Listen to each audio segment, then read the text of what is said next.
بلکہ اجازت نہیں ملی. کہانیوں کو سنانے کا وقت نہیں، یہ پروپیگنڈا ہے، ہم نہیں مانتے اس کو، امت نہیں مانتی. کو فرقہ مانتا ہے تو مانے آسمان پر جائے تھی کہ جیسی میں جائے. امت کا یہ عقیدہ ہے کہ اس حجرے کے اندر کل 4 قبریں ہوں گی. ایک روضہ ہے حضور کریم صلی اللہ علیہ وسلم کا، دوسری قبر مبارک صدیق اکبر کی، تیسری ہے فاروق اعظم کی. حضور پاک اور صدیق اکبر کے درمیان جگہ باقی ہے. پیغمبر کی حدیث ہے کنز العمال کے اندر کہ وہاں میرا بھائی عیسیٰ میرے ساتھ دفن ہو. ام المومنین بیٹھی تھی، حضور کی آخری عمر ہے، ایام ہے بیماری کے. ام المومنین نے پوچھا کہ یا رسول اللہ مجھے اجازت ہے اعوذ فانو معاک کہ میں آپ کے ساتھ دفن ہو جاؤں؟ فرمایا کیف انا بذالک انا لی بذالک، یہ مجھے اختیار ہی نہیں کہ میں تم کو اپنے ساتھ دفن ہونے کی اجازت دوں. من موضع ما فیہ الا قبری وقبر ابی بکر عیسیٰ بن مریم و ابی بکر و عمر، جس جگہ کے اندر میری، میرے بھائی عیسیٰ کی، ابو بکر و عمر کی قبریں مقدر ہو چکی ہیں، وہاں تجھ کو بھی دفن ہونے کی اجازت ہے. تو یہ مسئلہ تو ہمیں معلوم ہوتا ہے علماء کو، لیکن ہماری بدنصیبی بھی یہ بیان نہیں کیا جاتا. تاریخ کے قصے کہانیاں چونکے چنانچہ سنائے جاتے ہیں ہمیں، جس کی وجہ سے ہمارے اکثر عوام اہل سنت والجماعت کا خصوصاً نوجوان طبقہ گریجویٹ ہو یا نان گریجویٹ ہو، اس کو نہیں، ہمارے دینداروں تک کو پتہ نہیں ہے کہ قبر شریف کے ساتھ دوسری قبروں کی حیثیت کیا، وہاں کیا ہونے والا ہے.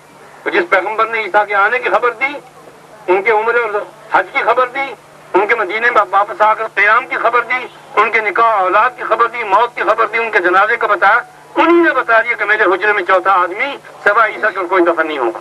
اسی باقی جتنی روایات ہیں وہ اس حدیث کے پیش نظر ہم ساقط سمجھیں گے، ان کا کوئی اعتبار نہیں. کہانیاں ہیں اما عائشہ کو فلانے نے پیغام بھیجنے کا مجھے اجازت ہے. جس ماں کو پیغمبر سے پوچھنے پر خود اجازت نہیں ملی، وہ امام حسن کو یا عثمان غنی کو یا کسی کو، علی کو کیسے وہاں دفن ہونے کی اجازت دے سکتے ہیں؟ بات سمجھ آ رہی؟ 2 باتیں. تیسری بات یاد رکھیں، میں مختصر کرتا ہوں وقت تھوڑا، پھر آپ حضرات کو کہیں سیر تفریح پر بھی جانا ہوگا. بعض حضرات کی نماز قضا ہو لے کر سلمہ کی قضا ہونا چاہیے، اللہ معاف فرمائے. تو مجھے تو سب سے معذرت کرنی ہے، میں اپنی طبیعت اور فطرت سے مجبور ہوں، ہر شخص مجبور ہے. تیسری بات خاص طور پر یاد رکھیں کہ اگر مہر شریعت میں ایک خاص حیثیت رکھتا ہے. مہر بدلے کو کہتے ہیں، جیسے آپ کہتے ہیں یہ قیمت ہے، عربی میں کہتے ہیں یہ ثمن ہے. بظاہر دیکھنے میں یہ مہر جو عورت کے لیے دیا جاتا ہے دولہا کی طرف سے، دیکھنے میں ایسا جیسے کہ چیز کی قیمت، لیکن یاد رکھیں اسلام میں کاروبار نہیں ہے عورتوں مردوں کو بیچنے کا، حرام ہے. کافر کو بھی جو آزاد ہو پکڑ کر بیچ دینا شریعت میں جائز نہیں. ثمن الحر حرام، آزاد آدمی کافر ہو یا مسلمان اس کو پکڑ کر بیچ دینا یہ پردہ فروشی حرام ہے. جیسے سود حرام ہے، جیسے سور حرام ہے، ویسے کسی آزاد آدمی کو بیچ کر کھانا حرام ہے. تو بیٹی کی قیمت نہیں ہوتی. یہ میں کہا کہ میری تعبیر ہے، انشاءاللہ غلط نہیں ہوگی.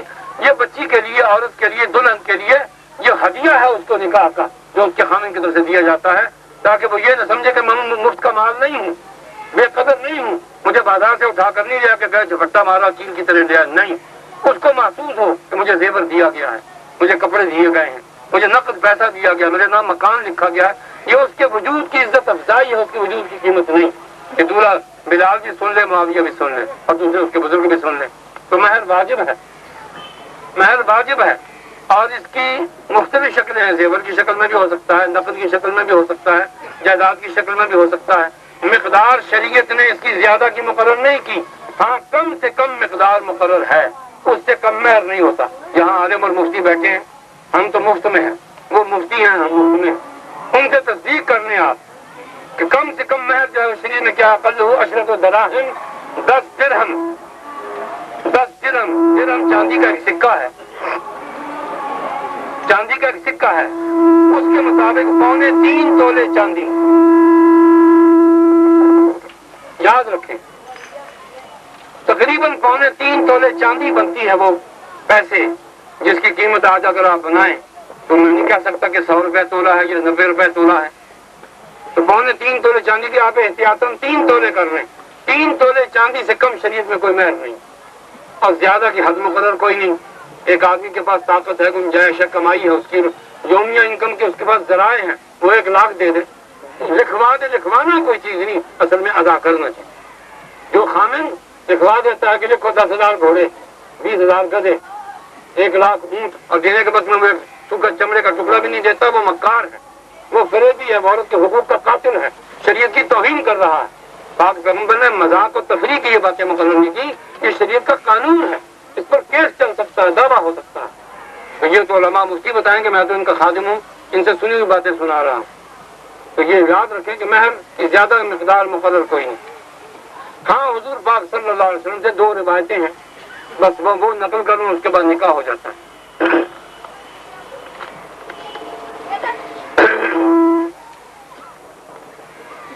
ایک مہر وہ ہے جو نبی علیہ الصلوۃ والسلام نے ام المومنین، کائنات میں سب سے پہلی مسلمان عورت، سیدوں کی دادی جان سیدہ ام المومنین خدیجہ الکبریٰ رضی اللہ عنہ کے لیے، بعد میں آنے والی تمام ازواج مطہرات کے لیے، اپنی 4 بیٹیوں کے لیے جو مہر دیا اور وصول کیا وہ یاد رکھیں۔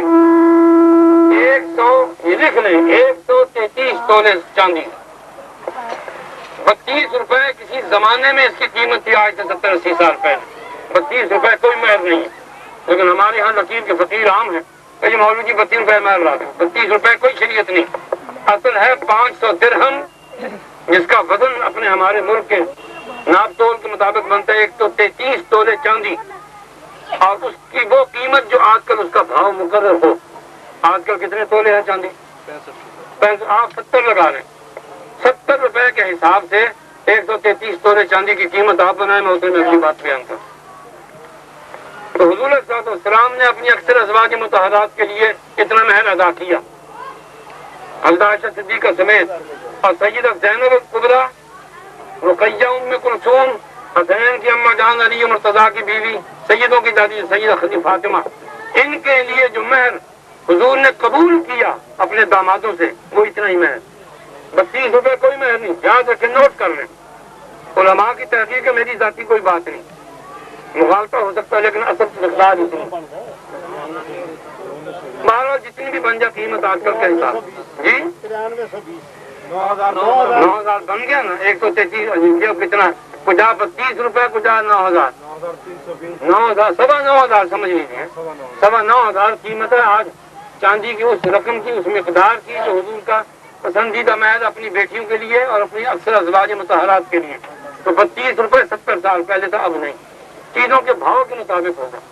اور ایک مہر وہ ہے جو نبی علیہ الصلوۃ والسلام نے اپنی زندگی میں ایک ہی بار قبول فرمایا، کیونکہ خود ادا نہیں کیا بلکہ آپ کے جو صحابہ، حضرت علی مرتضیٰ کے بڑے بھائی سیدنا جعفر طیار شہید، حضرت سعید بن العاص اور دوسرے بزرگ صحابہ حبشہ میں ہجرت کر کے گئے ہوئے تھے، ان کی موجودگی میں نبی علیہ الصلوۃ والسلام کی خدمت میں چند صحابہ نے عرض کیا کہ ابو سفیان کی بیٹی جو آپ کی پھوپھی کے بیٹے عبید اللہ ابن جحش کے گھر میں تھی وہ بیوہ ہو گئی ہے، اور آپ کا پھوپھی کا بیٹا حبشہ میں جا کر مسلمان نہیں رہا، اس کی قسمت میں صحابی رہنا نہیں تھا، وہاں اسے شراب پی بے تحاشا، اس وقت ابھی حرام تو نہیں تھی، مکروہ تھی، تو وہ عیسائیوں کی صحبت میں بیٹھ کر عیسائی ہو کر مرتد ہو کر مر گیا، وہ بیوہ ہے اور ابو سفیان جیسے سردار کی بیٹی ہے۔